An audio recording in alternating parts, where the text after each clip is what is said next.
اخيرا اتقالت لها الجملة دي، جايلك عريس. لكنها مش عارفة ليه لما اتقالت لها حست بالاهانة، حست انها هتكون مكان زوجة تانية بتملى فراغها وبس، مش مرغوب فيها لشخصها، انها دعوة للاستقرار وليست دعوة للجواز.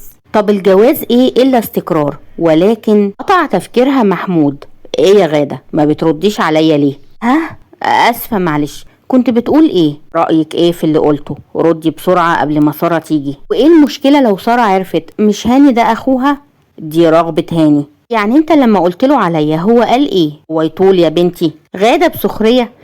يعني بعد ما كان متجوز نرمين هيوافق عليا انا؟ ايه اللي انت بتقوليه ده يا غادة؟ انت بتفكري بالطريقة دي ازاي؟ اسفة يا محمود، مش هينفع اكون استبني يتركب لما العجلة الاصلية تبوظ. ممكن في يوم من الايام يحن لها او يقارن بيني وبينها، وانا ساعتها ممكن ما اكونش قد المقارنة دي واخسر من اول تحدي.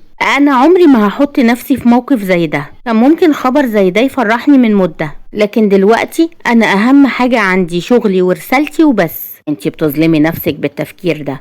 بالعكس، انا ببص لمستقبلي، مستقبل غادة. لازم اوصل لهدفي واتفرغ ليه هو وبس. يعني كل الدكاترة الناجحين ما تجوزوش ولا عاشوا حياتهم؟ لكل واحد ظروفه، وانا ظروفي كده وراضية بيها. طيب لما ترجعي من المؤتمر نبقى نتكلم تاني، لا دلوقتي ولا بعدين. يا ريت حتى ما تقولوش انك قلتلي حاجة، عشان ما يبقاش في احراج بيني وبينه لما نشوف بعض، ولا حتى بيني وبين سارة. ما تخافيش، سارة ما تعرفش حاجة. احسن برضو. على راحتك يا غادة، وربنا يوفقك في حياتك يا رب.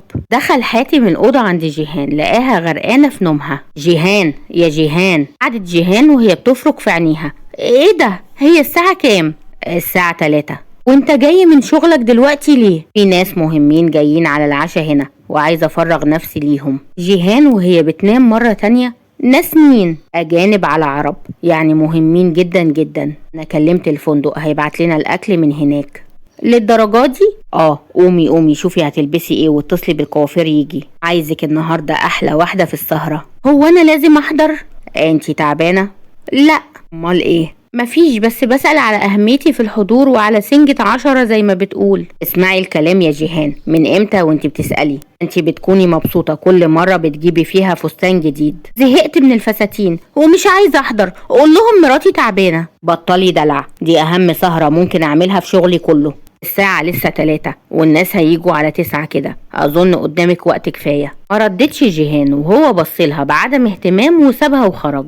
وما قدرتش جيهان تعمل حاجة إلا إنها تسمع كلامه. وفعلا جه الكوافير ولبست فستان شيك وكانت جميلة جدا. لا، كانت فاتنة فعلا. قابلت الضيوف ووشها مبتسم، ونسيت إنها كانت رافضة تحضر الحفلة، وكانت جميلة زي ما حاتم ما كان عاوز. وبدأ البوفيه والكل كانوا حوالين البوفيه بيعملوا أطباقهم. لكن جيهان اتفاجئت بواحد من الموجودين بيطلب منها إنها تعمل له طبق على ذوقها. وافقت جيهان من باب حسن الضيافة والمجاملة. كان الشخص ده بيراقبها وهي بتعمله الطبق ومش رافع عينه من عليها، وهي بتديله الطبق مسك ايديها عن قصد وقال لها بهمس: ده اجمل طبق من اجمل ست شفتها في حياتي. شدت ايديها من ايده وقالت: افندم حضرتك بتقول ايه؟ بقول انك احلى واحدة الليلة دي، واحلى واحدة شفتها في حياتي كمان. انت ازاي تتكلم معايا كده؟ هنا جه حاتم وكان مبتسم للشخص ده. ممدوح باشا منورنا، ايه رأيك في الاكل؟ ممدوح وهو بيبص لجسم جيهان من فوق لتحت: الاكل هايل قوي، مفيش احلى من كده. وامرنا انت بس واحنا تحت امرك. ممدوح وهو بيبص لجيهان: يا ريت كاس مع الاكل يا مدام ويبقى تمام قوي. جيهان بغيظ: كاس ايه؟ جرائية جيهان، ما تشوفي طلبات ممدوح باشا. مش معنى اني وافقت ادخل الحاجات دي بيتي يبقى هجيب لك كاس كمان. البوفيه مفتوح، روح هات لنفسك اللي انت عايزه. وسابتهم وطلعت اوضتها. بص حاتم لممدوح وهو محرج جدا وقال: انا اسف يا باشا، معلش، هي لسه صغيرة ومش واخدة على الاجواء دي، انا هجيب لك الكاس بنفسي. سابه وطلع لجيهان اوضتها وبصلها بصة دموية درجة ان مفاصلها ثابت من بصته. مسكها من دراعها وقال بصوت مكتوم: ايه اللي هببتيه ده؟ انت ايه اللي عملته ده؟ ازاي تسمح له يطلب مني اجيب هباب ازرق على دماغه؟ ده ضيفنا، وانا قلتلك ان الناس دول اهم ناس نعزمهم، تقومي تبوظي كل حاجة بغبائك. تعرف ان الزفت ده كان بيعاكسني، يقولي اني اجمل واحدة في الحفلة واجمل واحدة شافها في حياته. مد ايده عليكي وهتفرق؟ حاتم بعصبية اكتر: مد ايده عليكي؟ ايوه، مسك ايدي وانا سحبتها على طول. بس كده؟ ايه هو اللي بس كده؟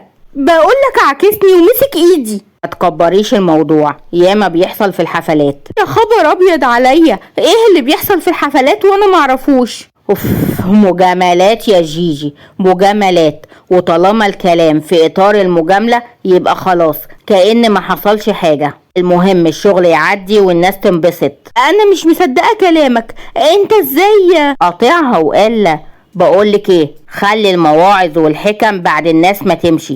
يلا يلا، الحفلة لسه في اولها. انتبهت جيهان لنفسها ولبسها، وحست انها ساقطة في احضان الغير، وحست ان كتفها عريان. حست اخيرا ان الفستان اللي بيساوي الاف الجنيهات كأنه بيطبق على نفسها. نزلت مع جوزها بعد ما غيرت الفستان لفستان تاني حشمة اكتر. لقت ممدوح واقف مع بعض رجال الاعمال، سابهم على طول وراح لها. غبتي عني فين كده؟ تسيبيني لوحدي؟ بصت له وما ردتش، وسابته يلقي على مسامعها الكلام المعسول. دورت بعينيها على جوزها ولقيته واقف مع ناس تانيين وهو بيبصلها ومبتسم. بصت له بتستنجد بيه عشان ينقذها من براثن ممدوح، وكأنها بتديله الفرصة الأخيرة عشان يعلى في نظرها مرة تانية، لكنه شاور لها براسه عشان تكمل كلامها المقزز مع ممدوح. نزلت دمعة ساخنة من عينيها ومسحتها بسرعة، وسابت نفسها وودنها لتتلقى من ممدوح أقبح الكلام. خلصت الحفلة زي ما رتب لها حاتم بالظبط، وودع أصدقائه وسبقته جيهان لأوضتهم. أما هو فقعد يشرب كاس لوحده وطلع لأوضته ورمى نفسه على السرير. لقى جيهان خارجة من الحمام وما بصتلوش، ولقاها خارجة من الأوضة. انتي رايحة فين؟ مش هتنامي؟ بصت له جيهان باشمئزاز. هنام طبعا، بس مش جنبك. حاتم بطريقة مستفزة، ما تبقيش بايخة بقى وتبوظي الليلة. تعالي بس أقولك حاجة.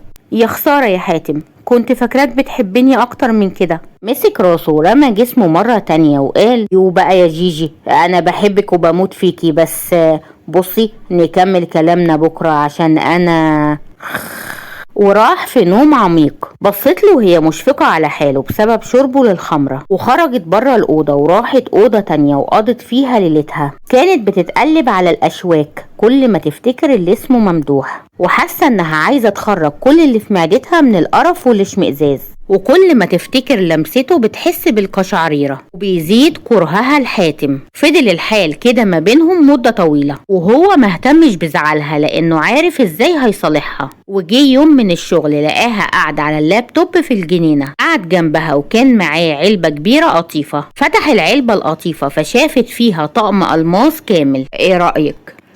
في ايه؟ في الطقم. بمناسبة ايه؟ فاكرة السهرة اللي كنت مخصماني بسببها؟ اهي دي بقى نتيجة العقود اللي وقعتها مع الناس دول، وانت جاي تفرحني بطقم غالي عشان افضل احضر معاك سهرات مشبوهة زي دي؟ مشبوهة؟ ده بيزنس يا جيجي، افهمي بقى واخرجي من عباية البنت الشريفة دي. وقفت جيهان وضربت العلبة القطيفة بايديها وقعتها في الارض، وقالت بعصبية انت جاي تضحك عليا؟ انت مش مكسوف من نفسك؟ مش مكسوف انك تسيب مراتك عرضك وشرفك مع حيوان يمسك ايديها ويغزلها بكلام خارج عشان تمشي شغلك؟ طب ما كنت تجيب واحدة من الشارع تخلص لك شغلك ده. انا مش عيلة تضحك عليا بدهب وغيره. زمان كان ممكن، لكن دلوقتي لا. وقف حاتم وبص في عينيها وقال يعني زمان كنت بتبقي مبسوطة وفرحانة بأي هدية، ولا شبعتي هدايا خلاص؟ هو انت جايبني من الشارع؟ انا مراتك، واي هدية تجيبها لي مش لازم اديك مقابل ليها غير حب واهتمام بيك وببيتك، مش بضيوفك وصحابك. لو ركزتي شوية هتلاقي كل اللي في دماغك ده خرافات، وانتي كده بتهدمي بايدك سعادتك وتشغلي دماغك بتفاهات ملهاش لازمة. تفاهات؟ معاكسة واحد لواحدة متجوزة تفاهات؟ حاتم وهو بيقرب منها، ما هو لما الواحد يشوف القمر قدامه لازم يعكسه حتى لو القمر متجوز. جيهان وهي بتبعد عنه، يعني انت ممكن تعاكس واحدة متجوزة عشان هي حلوة؟ لا مش عشان حلوة، انما ممكن تبقى مجاملة عشان نمشي الشغل. وانا بصراحة بقى زهقت، مش عارف ارضيك ازاي. سيبني في حالي دلوقتي، مش عايزة اتكلم معاك. وسابته ودخلت الفيلا، وبعد كده رجعت له تاني. انا عايزة اروح عند ماما اريح اعصابي شوية. بيات؟ مفيش بيات، روحي مع السواق ساعة وارجعي. طب تعالى معايا، انت ما بتزورهمش خالص من اول ما اتجوزنا. مش فاضي.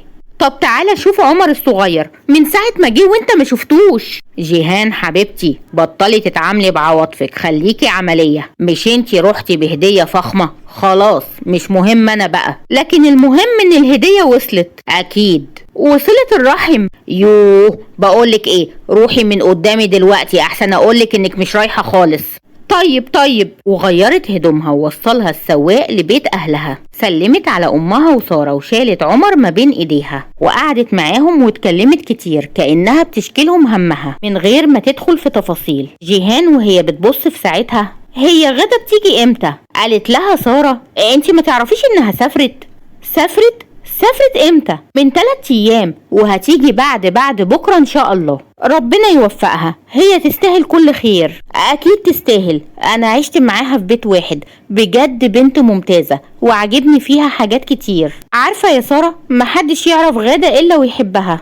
ربنا بعتها لي عشان تبقى زي اختي بالظبط. بقى كده يا ست جيجي، وانا مش زي اختك؟ انا وانتي صحاب من زمان، وانتي اقرب واحده لقلبي، ما انتي عارفه كده. عارفه يا حبيبتي. ومحمود هيجي امتى؟ قدامه نص ساعة ويجي ان شاء الله. جيهان وهي بتقف وبتدي عمر لسارة، طيب انا هروح دلوقتي قبل ما يجي ويديني كلمتين وانا مش ناقصة. ده اخوكي يا جيهان، واعرفي ان همه مصلحتك. عارفة بس انا مش هقدر ابص في وشه دلوقتي. يعني مش هتستنيه؟ لا، حاتم قال لي ما تتأخريش. على راحتك. سلمت عليها وعلى فوزية وعلى عمر وروحت بسرعة قبل ما تقابل محمود. وصلت بيتها وما لقيتش حاتم، فحمدت ربنا لانها مش عايزة تشوفه. اما غادة فتنزلت عن تكليفها قبل ما تسافر، قررت انها تفرغ نفسها للرسالة والمستشفى التانية. لقت نفسها جنب معلمها ومثلها الاعلى والاب الروحي ليها دكتور علي. سافرت وقضت امتع ايام عاشتها في حياتها. اتعلمت كتير قوي من دكتورها، كانت ماشية وراه بالورقة والقلم بتكتب كل معلومة يقولها، وكانت بتركز جدا في كل اجتماع ومؤتمر، وبتكتب كل حاجة بتسمعها، لدرجة ان دكتور علي وكل اللي حاضرين اعجبوا بيها وتنبؤوا لها بمستقبل ناجح. غادة كانت قليلة الثقة بنفسها، وكانت بتحس انها اقل من بنات جيلها جمالا وانوثة، لكنها لما اندمجت وسط الغرب ووسط مجتمع ما بيبصش للشكل اكتر من العلم والثقافة، وثقت في نفسها اكتر، ولقت ان التقدير والقيمة الحقيقية في علمها وثقافتها، وفوق كل ده تمسكها بدينها وعاداته وتقاليده. فالله هو الحافظ لها، ودينها هو درع الأمان في دنيتها. خلص المؤتمر ورجعت غادة لمصر، لقت الكل في انتظارها رغم انشغالهم بتجهيز الفيلا الجديدة. محمود وفى بوعده وعمل شقة صغيرة في الدور الأول عشان تعيش فيها فوزية وغادة، وعمل لنفسه ومراته وابنه فيلا من دورين في الدور التاني، وكان في حديقة صغيرة في الفيلا. كانت فيلا صغيرة وريحة حلوة زي الجنة. اتنقلوا للحياة فيها بعد وصول غادة بأسبوع، واستقر وضع غادة نفسيا، وسمح لها الدكتور علي بالأجازات اللي هي عايزاها عشان تخلص الماجستير بسرعة. واللي حصل، تفتكروا الايام مخبيه ايه لابطالنا؟ ويا ترى جيهان هتستمر في الحياه مع حاتم بالشكل ده؟ ويا ترى البطل هيظهر امتى بقى؟ احنا مستنيين بطلنا الهمام يجي على حصان ابيض ويخطف بطلتنا غاده، بس ما تقلقوش، هو قرب جدا انه يظهر. لو وصلتم معانا لحد هنا ما تنسوش الاشتراك في القناه وتفعيل زر الجرس عشان يوصل لكم كل جديد، وما تنسوش اللايك والشير وتعليق حلو منكم بالصلاة على الرسول صلى الله عليه وسلم.